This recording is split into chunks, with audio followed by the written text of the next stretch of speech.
Kita pasti mungkin, apresiasi juga, betul, apresiasi pada karyawan. Kita juga ada program karyawan umroh, nah, karyawan-karyawan terbaik itu umroh. Kalau ada juga karyawan pensiun dengan kinerja bagus haji seperti itu. Jadi memang ada cukup banyak lah lapisan-lapisan reward yang juga kita berikan. Misalnya ada pintar ya pendidikan, sekolah ini ada yang di sini ya, ada yang pintar. Nanti kita target saya ini S2 sekarang. S2. Nanti ini sebentar lagi kita juga akan mengirim untuk S3 untuk gitu. karyawan ini yang berprestasi ya. Iya. Jadi yang penting adalah saya ingin menebarkan harapan hidup sehat ya. Kepada masyarakat, dan ini message kita dari situ itu seperti itu. Nah kalau sudah begini kan kita nggak ngomong lagi persaingan Pak. Bersaingnya adalah mempersaingkan kebaikan kan gitu ya Pak ya. Semakin baik kita berperan untuk masyarakat, untuk kesehatan masyarakat, maka ya semakin baik akan diterima. Assalamualaikum warahmatullahi wabarakatuh. Selamat sore, salam sejahtera untuk kita semua. Pemirsa Jateng Post TV, berjumpa lagi dengan saya Bijan Saidan dari channel YouTube Jateng Post TV, channel YouTube miliknya Koran Jateng Post di Semarang. Pemirsa, pada hari ini tanggal 3 Juni tahun 2022, kami dari Jateng Post TV mendapat kesempatan istimewa karena kami diberi kesempatan untuk sowan kepada seorang tokoh, seorang pengusaha sukses di bidang kesehatan. Beliau adalah Ibu Dokter Diah Anggraini MKes spesialis patologi klinik PKG. Selamat siang Ibu Dokter Diah. Selamat siang Mas Sehat Bejan. Ibu? Alhamdulillah. Assalamualaikum. Kelihatan cerah. Pemirsa, ini kesempatan luar biasa karena selama ini mungkin Anda khususnya orang Semarang, orang Jawa Tengah, bahkan mungkin di Indonesia ya sudah familiar dengan nama lab atau klinik kesehatan namanya Cito. Kalau Anda mungkin lewat di jalan gitu, kemudian ada warna dominan hijau-hijau gitu, ada tulisannya Cito gede gitu dengan huruf kapital, itu adalah lab kesehatan Cito yang sangat terkenal, kemudian bersih ya Bu ya, bersih, kemudian pelayanannya luar biasa. Itu namanya adalah lab kesehatan Cito, dan Anda orang Semarang, orang Jawa Tengah, orang manapun saya yakin sudah pasti kenal nama lab Cito ini. Nah, tetapi mungkin Anda belum tahu siapa beliau di balik kisah hebatnya perusahaan Cito ini. Beliau adalah Dr. Diah Anggraini. Di depan kita bersama, kita kepengen belajar banyak kepada Dr. Diah Anggraini. Gimana sih usaha seperti di bidang kesehatan khususnya lab Cito ini bisa berkembang seperti sekarang Ibu. Kisah suksesnya seperti apa? Kami ingin belajar semua Ibu. Monggo. Ya terima kasih Mas Sudan. Ya sebetulnya belum sukses ya. Kalau kami ini baru istilahnya ya tahap untuk pengembangan ya. Dan perusahaan ini sebetulnya sudah berdiri sejak 10 April tahun 67. Jadi sudah berapa ya? 55 tahun. Dari awalnya ya? Ya. Dan kemudian masuk di generasi pertama Bapak Ahmad Juwahir, kalau bisa kelihatan ya. Ini adalah orang tua kami. Siap. Beliau punya 2 putri, saya dan adik saya. Nah di itu atas ya. Ini pemirsa kelihatan ya. Adik saya ini Sinta Saraswati. Nah ini sekarang mengembangkan laboratorium kesehatan masyarakat, laboratorium air lingkungan itu. Nah saya sendiri juga, karena saya dokter, jadi saya memilih melanjutkan laboratorium kesehatan laboratorium medis caranya sekarang situ. Nah itu jadi memang saya mulai tahun berapa ya, 2000-an kesini nih saya baru mulai terjun di perusahaan ini, dan waktu itu kan masih sedikit ya cabangnya. Jadi Ibu tidak dari awal ya Ibu? Tidak. Generasi kedua ya? Saya adalah generasi kedua. Gitu. Tahun 2002 kalau nggak salah ya? Ya antara 2000-an itu ya. Saya 2000-an. Ya, tahun saya lulus dokter umum 98 ya dari Undip. Kemudian tahun 2000-an itu ya baru mulai ke situ, kemudian spesialisasi di UGM.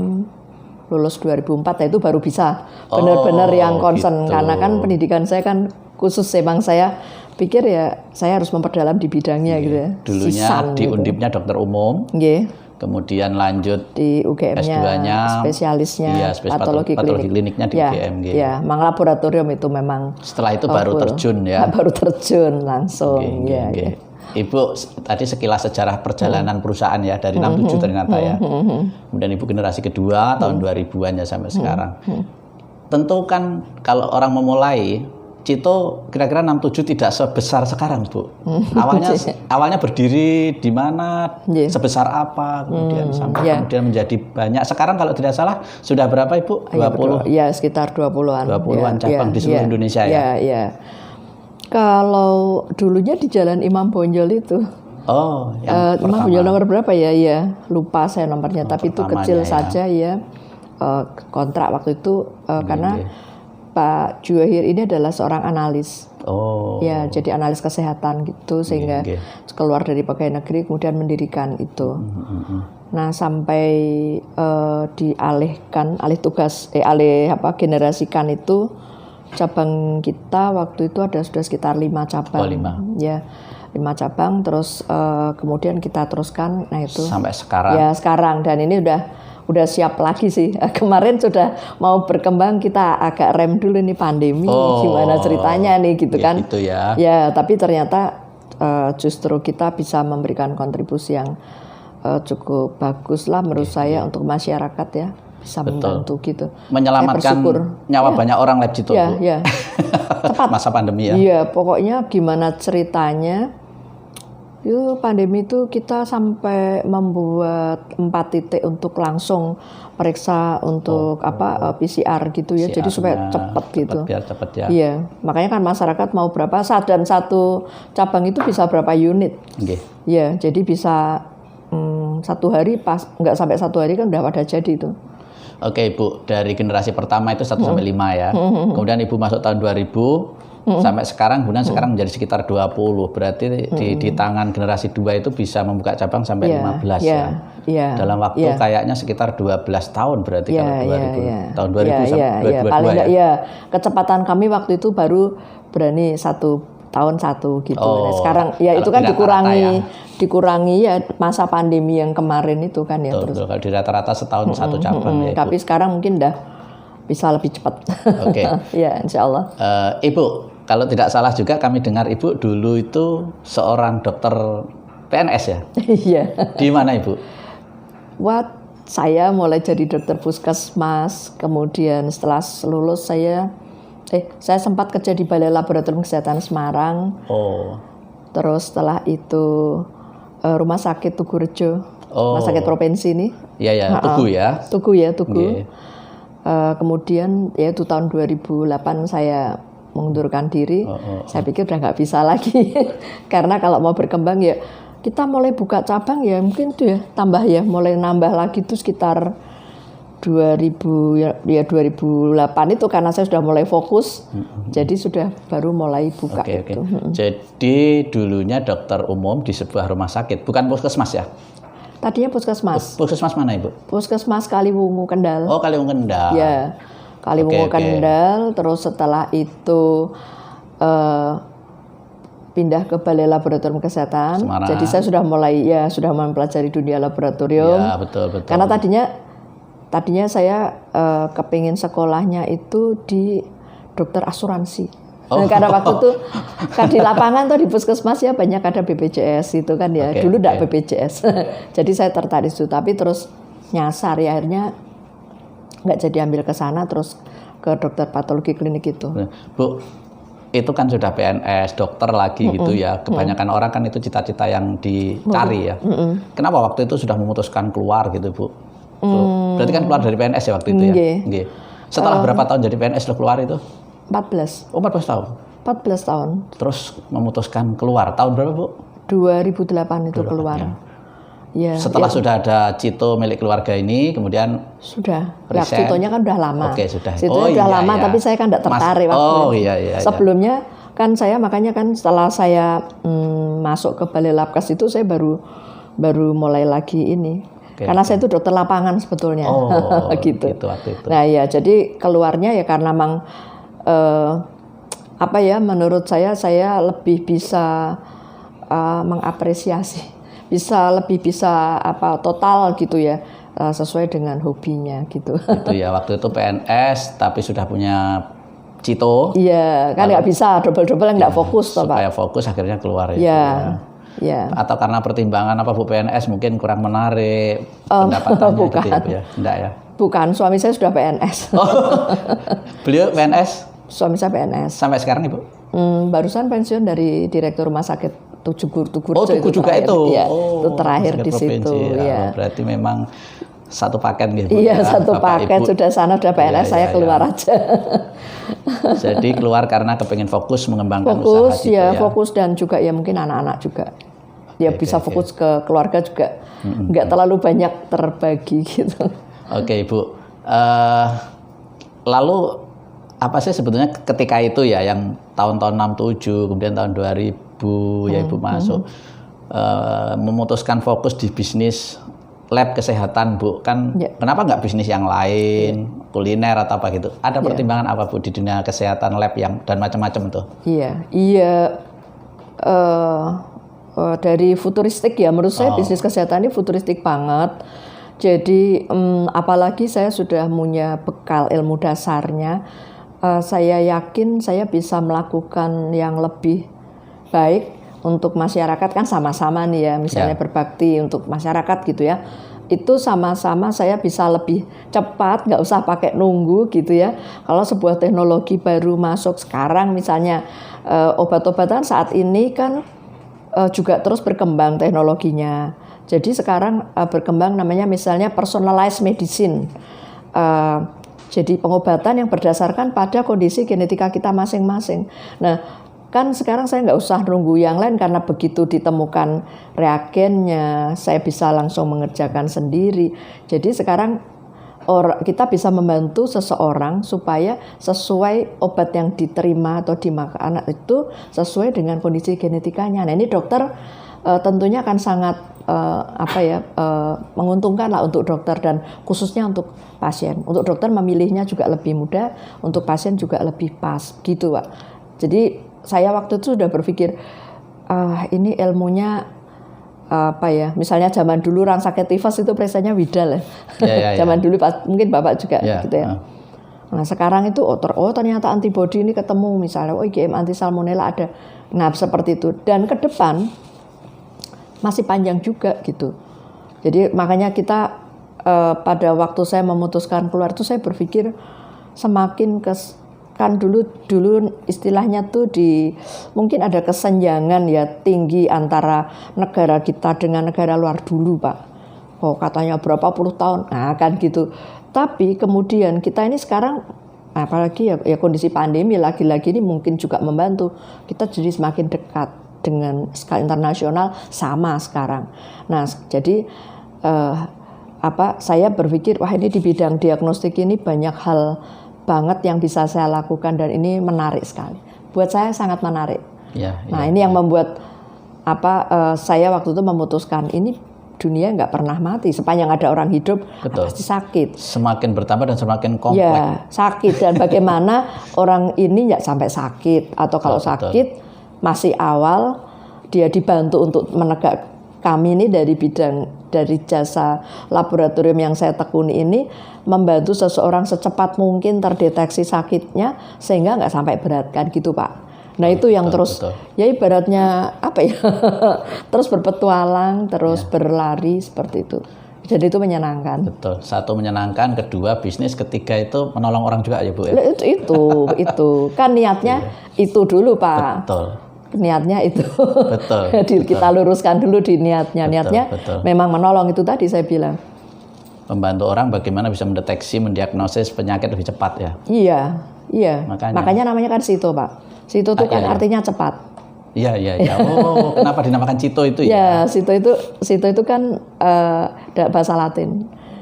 Jadi kalau Bapak ketemu di rumah sakit laboratorium Cito itu bukan kita. Laboratorium Cito itu laboratorium yang di situ pasien biasanya dekatnya pasien bagian UGD instalasi gawat darurat itu ada namanya laboratorium Cito. Itu maksudnya pasien kalau gawat darurat harus segera diperiksa harus jadi. Nah karena kita namanya laboratorium Cito, jadi kecepatan merupakan sesuatu yang sangat kita perhatikan gitu, Pak. Kebutuhan ya. Oke, makanya kok namanya Cito, Bu. Baru tahu juga pemirsa kenapa namanya Cito ya. Ada rahasianya juga ternyata, penanganan kesehatan dengan cepat ya, Bu ya. Iya, jadi lebih banyak yang terselamatkan. Oke. Harapannya seperti itu. Dan itu yang selalu dipegang dengan kuat untuk melayani ya di Cito begitu cepat memang. Oke, Ibu. Bu, apa namanya? Kan jasa laboratorium kesehatan juga ada beberapa ya, Bu ya. Ada yang ya mungkin sedang, menengah, ada yang kayak Cito menjadi besar seperti sekarang menjadi 20 cabang ya. Menjadi 20 cabang.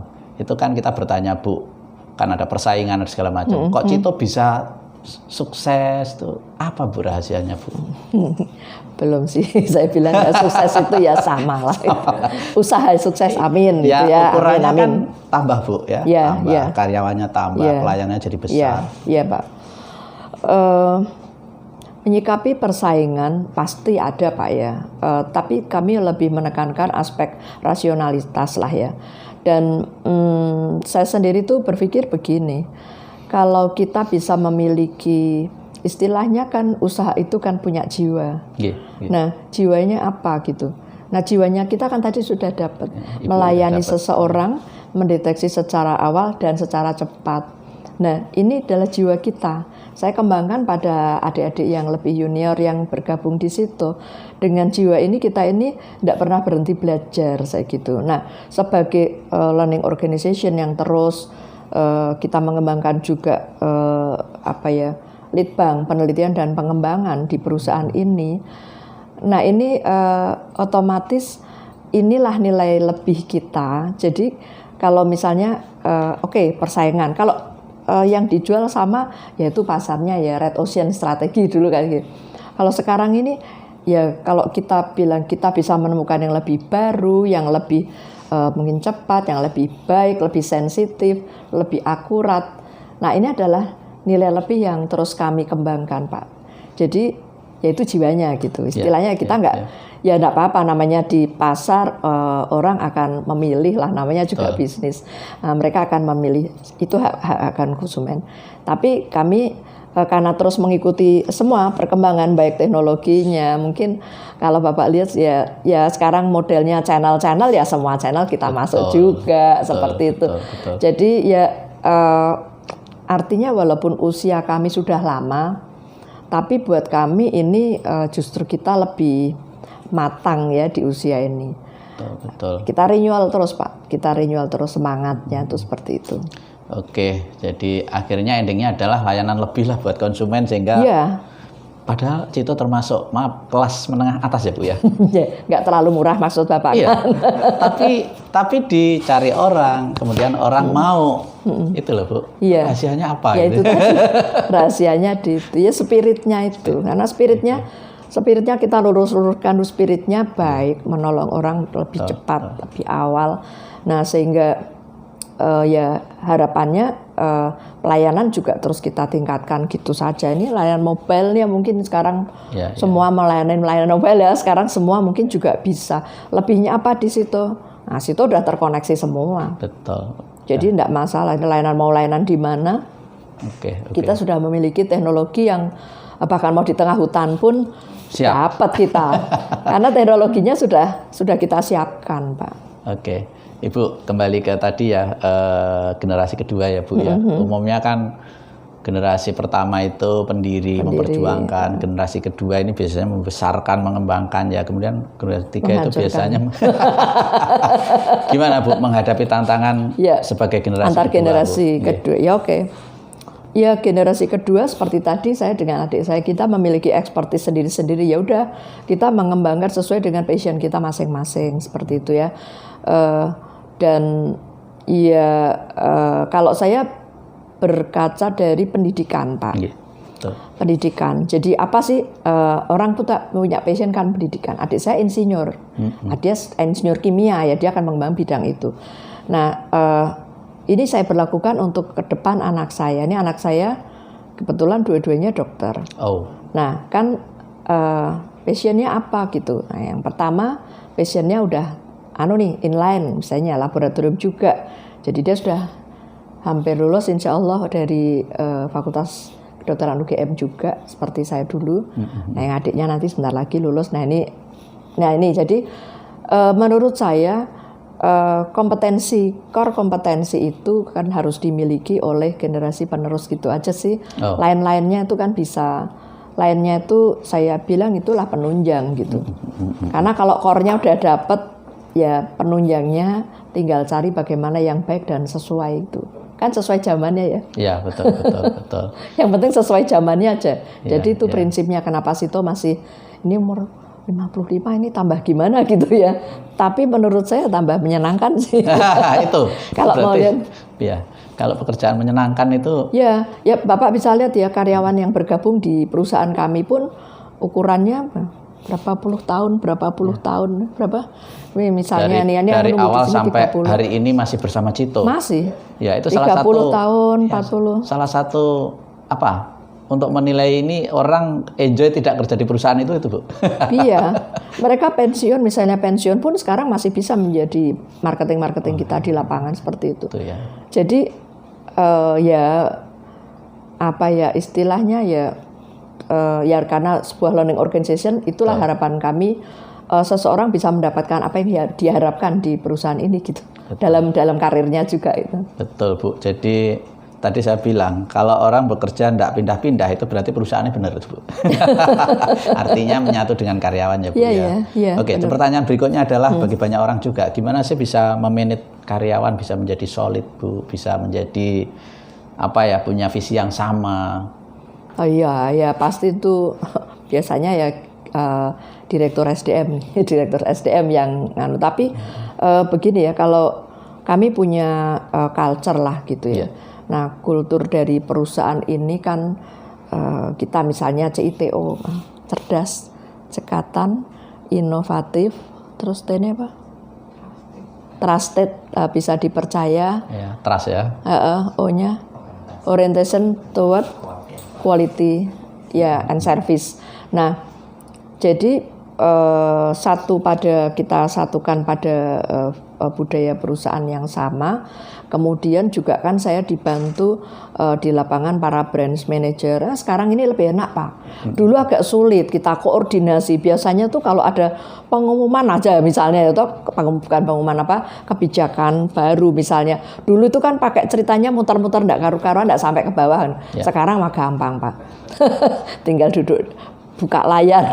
Setiap hari mau meeting juga. Betul. Jadi menurut saya yaitu positif dari negatifnya. Kemarin ada pandemi ya. Positifnya adalah sekarang ini enggak ada ceritanya, enggak ada koordinasi. Itu aneh kalau sekarang seperti itu. Karena enggak mau aja kalau enggak ada ya Bu ya. Enggak mau menjalankan ya. Iya. Pakai WA lebih simpel lagi. Sudah semua. Jadi saya beruntung hidup di era dulu belum ada HP, sekarang belum ada komputer ya kan. Okay. Sekarang sudah semua mudah, terus ada hubungan juga menangi ya Bu ya. Masih. Dan hubungan juga menyenangkan karena betul. Anytime kita bisa bertemu. Jadi solid itu karena mungkin juga kadang-kadang kan belum tentu uang ya Bu ya. Dari solid kerja semangat itu. Iya. Kita pasti apresiasi juga. Betul, apresiasi pada karyawan. Kita juga ada program karyawan umroh. Nah, karyawan-karyawan terbaik itu umroh. Kalau ada juga karyawan pensiun dengan kinerja bagus haji seperti itu. Jadi memang ada cukup banyak lah lapisan-lapisan reward yang juga kita berikan. Misalnya ada pintar ya pendidikan, sekolah ini ada yang di sini pintar. Nanti kita target saya ini S2 sekarang. S2 nanti ini sebentar lagi kita juga akan mengirim untuk S3. Untuk gitu. karyawan yang berprestasi ya.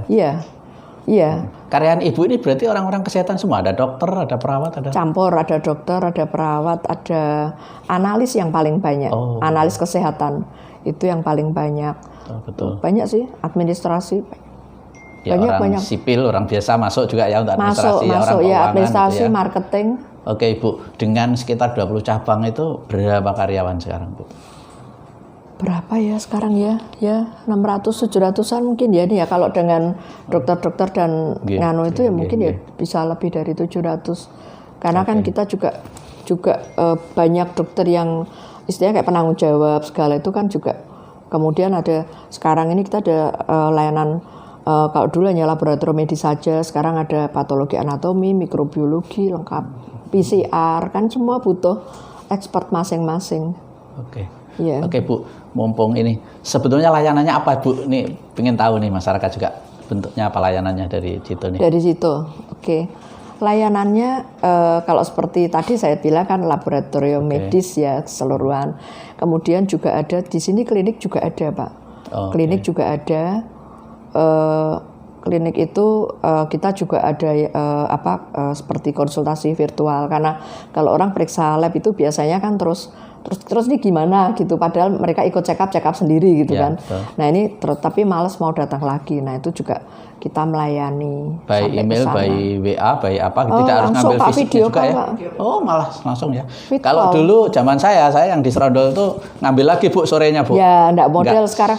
Sekarang hasil kami karena sudah bisa diakses semua, hasilnya bisa diakses melalui channel Beranda Cito namanya, Beranda Cito. Itu bahkan pasien itu menjadikan itu sebagai rekaman medis Pak. Oh gitu ya. Jadi misalnya Bapak keperiksa bulan lalu berapa, sekarang berapa, kan kerekod semua. Kerekod semua di situ ya Bu ya. Ya, jadi untuk anak pasien-pasien kita generasi 40 ke bawah. 40 ke bawah itu mereka biasanya cukup loyal, karena mereka kan kalau pindah-pindah nanti catatannya nggak ada. Gitu loh. Terus mungkin orang tuanya sakit DM. Lah, DM kan ngikutin berapa. Seperti itu. Jadi hal-hal yang seperti ini kita kembangkan. Terus kami juga menerima rujukan. Ada rumah sakit kan tidak mungkin satu rumah sakit mengerjakan semua pemeriksaan. Jadi mereka akan merujuk ke situ atau laboratorium lain yang tentu ada beberapa yang tidak bisa dikerjakan karena kita cukup besar ya, cukup lengkap lah gitu di sini teknologinya. Jadi kita menerima rujukan itu. Terbaru kita kembangkan adalah riset karena misalnya dari S1, S2, S3 ini mereka akan membutuhkan untuk penelitian. Nah, kita punya tim sendiri yang di situ ada ketuanya tuh Dr. Ahmad siapa namanya? Ahmad Rusdan Utomo. Itu yang terkenal ahli biologi molekuler itu, onkologi itu yang sering dimasuk TV itu. Iya. Itu dan kita tim ahlinya hampir semuanya dokter sih. Dokter nah gitu, PhD gitu. Baik dari dalam maupun luar negeri juga tim ahli kita. Gitu ya. Nah ini jadi diharapkan kalau minta yang lebih advance gitu, kita juga kan alatnya juga sudah sampai ke alat yang terbaru sekarang, sudah sampai, kan dulu kan waktu pandemi PCR ya banyak ya. Alat kita sekarang sudah sampai ke namanya next generation sequencing. Jadi seperti PCR tapi lebih canggih lagi begitu. Nah ini kan sangat membantu untuk penderita kanker misalnya gitu. Kanker dulu kan kalau sudah kanker sudah vonis mati gitu ya. Kalau sekarang kan ya lihat dulu stadiumnya, lihat dulu mutasinya seperti itu. Jadi ini sekarang banyak terbantu kanker paru. Nah kanker paru ini kan sekarang juga udah cepat, kanker payudara juga cepat. Jadi obat yang cocok, ternyata obat yang cocok tuh ini gitu misalnya. Nah sehingga kan itu kan paling tidak orang kanker itu kan butuhnya namanya life saving. Jadi life saving itu sampai berapa tahun sih gitu loh dia bisa istilahnya bertahan atau bahkan sembuh. Kalau kan obatnya mungkin perlu sama radioterapi. Banyak kan sekarang kanker payudara ini banyak yang sembuh Pak. Kanker serviks saya umur berapa? Saya kena kanker serviks umur 40. Sekarang umur saya sudah hampir 60-an gitu. Jadi ya alhamdulillah. Ya, jadi itu loh yang saya bilang tadi. Jadi kenapa diagnostik ini menurut saya sangat luar biasa dan sangat dibutuhkan. Ya mungkin kalau masyarakat kan ya enggak hafal satu-satu, tapi kan ada dokter mungkin ya yang akan membantu gitu. Jadi yang penting adalah saya ingin menebarkan harapan hidup sehat ya kepada masyarakat. Dan ini message kita dari situ itu seperti itu. Nah kalau sudah begini kan kita nggak ngomong lagi persaingan Pak. Bersaingnya adalah mempersaingkan kebaikan kan gitu ya Pak ya. Semakin baik kita berperan untuk masyarakat, untuk kesehatan masyarakat, maka ya semakin baik akan diterima, gitu aja. Itu yang akan kami tanyakan sebetulnya, Bu. Nilai-nilai perusahaan Cito itu, Bu. Benar ya, Bu ya? Iya. Jadi bekerja tidak sekedar mengurusi dunia atau mencari uangnya, tapi juga mungkin dalam bahasa agama mencari berkah. Iya, berbagi juga. Jadi saya misalnya dengan Rotary Internasional ya, kita bekerja sama untuk anak-anak talasemia. Screening talasemia. Jadi nanti kita salah satu CSR kita ya di screening ini misalnya berapa orang, 500 orang. Nanti berapa yang membawa bibit talasemia, istilahnya itu bakat talasemi gitu. Nah nanti kan itu kan bagaimana supaya istilahnya kalau ketemu yang laki-laki dan yang wanita nanti bagaimana supaya bisa sama-sama dipahamkan. Kalau bisa yang satunya normal gitu. Nah seperti itulah. Jadi kita dalam apa ya istilahnya ya nilai-nilai kita ini ya juga berbagi masyarakat supaya tadi penyakit-penyakit yang sifatnya menurun nih istilahnya juga bisa terkendali. Ya, betul. Seperti itu yang kemarin kita terakhir NIPT itu kan bayinya nih bagaimana gitu kondisi bayinya. Nah, jadi orang tua itu udah siap gitu enggak ya gitu. Jadi ini nilai-nilai yang kami kan adalah di samping tadi menerapkan organisasi pembelajar ya juga membantu masyarakat sehingga nanti tuh harapannya ini tuh berkembangnya bersama gitu loh. Jadi semakin ke sini kesehatan masyarakat juga akan semakin baik. Sekarang hepatitis baru kena. Kita sekarang sudah hari ini ya kita mendatangkan alat untuk mendeteksi hepatitis yang biasanya kan cuma A, B, C, Pak. Kita sudah sampai DE, Pak. Oh, dengan alat itu ya. Hepatitis D dan hepatitis E. Kan sekarang di masyarakat kan baru A, B, C. Ini kita nanti sudah ada hepatitis D, hepatitis E. Nah, ini kan sehingga kan ya ini kan termasuk buat kami adalah ya ini kan peran kita untuk ikut membantu supaya bisa tepat tertangani itu tadi baliknya. Betul. Karena ada semangat menolong. Ya. Kemudian bahkan ini pekerjaan kemanusiaan ya, Bu ya. Iya. Sehingga jalannya ya lapang ya Bu ya. Amin. Tidak sekedar ya Bu ya. Ini yang mesti harus kita contoh tadi Bu. Kenapa kita mesti harus banyak belajar dengan Cito? Ternyata di balik Cito kesuksesan itu ada nilai-nilai ya Bu ya. Buat kita tidak sekedar orang kerja tidak sekedar cari uang gitu. Jadi spiritnya, niatnya apa dulu ya Bu ya. Bekerja mencari berkah, bekerja itu ibadah gitu ya Bu ya. Iya untuk ibadah. Yang lainnya pasti ngikutin lah insya Allah. Nah, betul. Itu Bu yang kita harus belajar Bu, yang tidak banyak orang paham atau bahkan paham tapi tidak mau mengamalkan juga. Bekerja yang penting kerja cari uang gitu ya. Sampai kebentur-bentur uangnya nggak dapat juga. Gitu. Kalau Cito ini sudah niatnya ibadah, berkah ya Bu ya. Yang lainnya ikut dan itu juga akhirnya tercermin kepada kekompakan manajemen dan karyawan. Luar biasa, kita harus belajar banyak dengan Cito teman-teman. Saya kira kita harus membuka ini pemahaman kita tentang prinsip orang usaha itu ya harus ada nilainya Bu ya. Iya. Tidak sekedar ya. Iya, ya insya Allah namanya kan berusaha. Itulah. Itu rahasianya itu tadi Bu. Oke Bu, mungkin ke depan ya visi perusahaan Cito sekarang sudah berkembang sekian cabang besar. Ke depan visinya mau apa Bu? Mungkin tidak sekedar klinik, mungkin ada rumah sakit atau apa Bu ke depan? Ya termasuk itulah. Termasuk kalau misalnya memang kami memperkuat jaringan dulu Pak. Memperkuat jaringan dulu. Kemudian ya tentu mengembangkan center-center untuk tadi membantu penelitian dulu juga. Nah ya akhirnya rumah sakit ya bukan sesuatu yang nggak mungkin gitu. Bisa saja sih sampai ke sana gitu ya. Karena sekarang cuman untuk sementara kami masih fokus di diagnostik dan mungkin ya klinik yang masih rawat jalan. Karena kalau rumah sakit juga banyak, jadi kami mesti lihat juga kalau misalnya rumah sakit khusus ya yang tentunya tidak banyak lah gitu. Lebih segmented memang dibutuhkan gitu ya Bu ya. Oke. Ibu kita pengen juga ini dengar dari Ibu sosok tokoh kesehatan. Kasih dong kami ini semangat magic words yang buat kita semangat Bu supaya usaha itu bisa semangat dan berhasil gitu loh Bu. Kata-kata mutiara apa dari Dokter Diah Anggraini ini sehingga Apa ya kemarin ya? Cito menjadi sebesar ini, Bu, sukses seperti ini, Bu? Pastilah tuh. Iya, saya selalu istilahnya kalau kita punya satu visi atau tujuan, maka rencanakan dengan baik dan selanjutnya implementasikan gitu.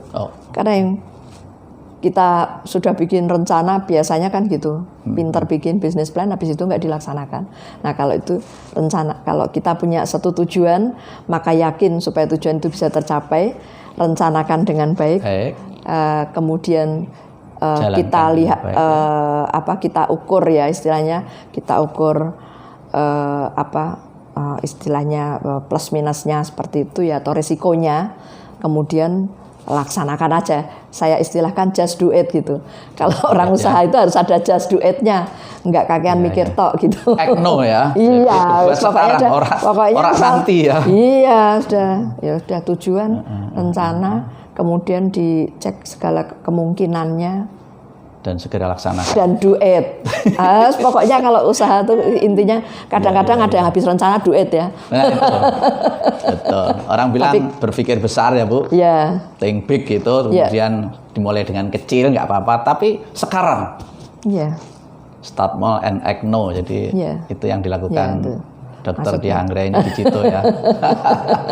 Oke, Bu, mungkin terakhir, Bu, Cito CSR-nya ke mana sekarang ini, dan dalam kurun waktu misalnya sebulan berapa CSR yang bisa kita berikan kepada masyarakat, Bu? Ya, kalau berapa itu bervariasi ya, tergantung juga pada waktu dan lain-lain ya, dan kebutuhan.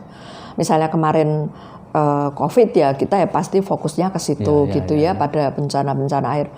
Kemudian kalau saya sekarang ini saya lebih ke misalnya Rotary kemarin bikin ada program jamban misalnya seperti itu, kita langsung bantu saja gitu. Kenapa ke Rotary, Bu? Yang lain-lain?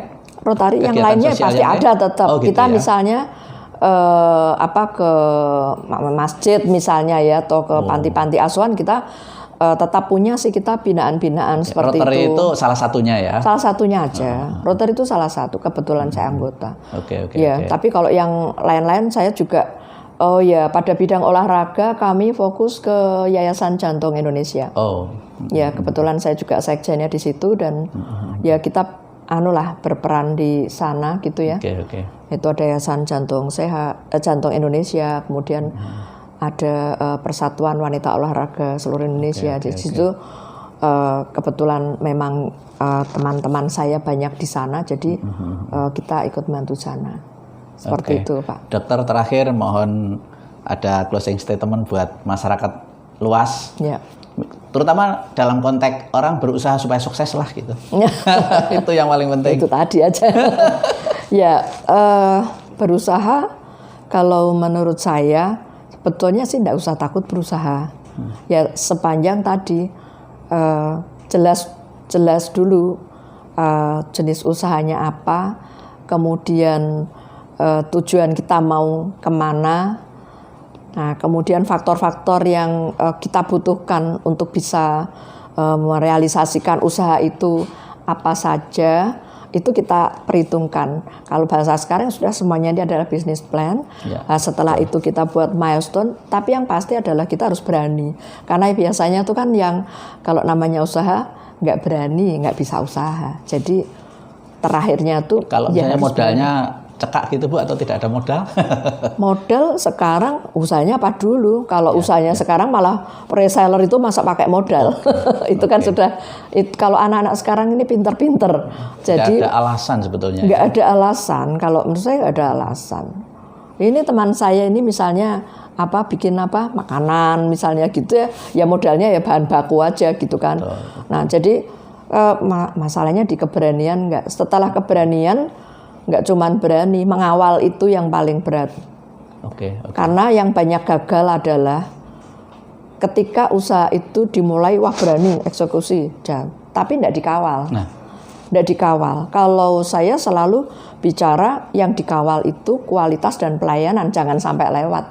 Kita itu bekalnya cuman Iya, Kalau dari kata kuncinya di perusahaan kami itu adalah kualitas dan pelayanan, udah itu aja. Itu ya. Nah, makanya setiap usaha apapun jaga kualitas, jaga layanan, harga mesti kompetitif. Namanya otomatis. Kalau harga nggak kompetitif nggak bisa.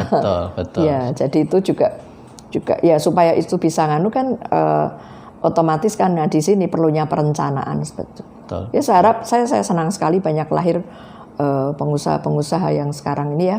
Saya harap lebih banyak lagi lah. Akan lahir pengusaha-pengusaha muda. Udah pintar-pintar anak-anak sekarang, apalagi di batu teknologi. Beda dong. Sama dulu awang-awangan. Kalau sekarang nggak ada awang-awangan. Sudah pada buka langsung toko di Metaverse misalnya gitu. Betul. Sekarang kan mau begitu. Atau tidak ya.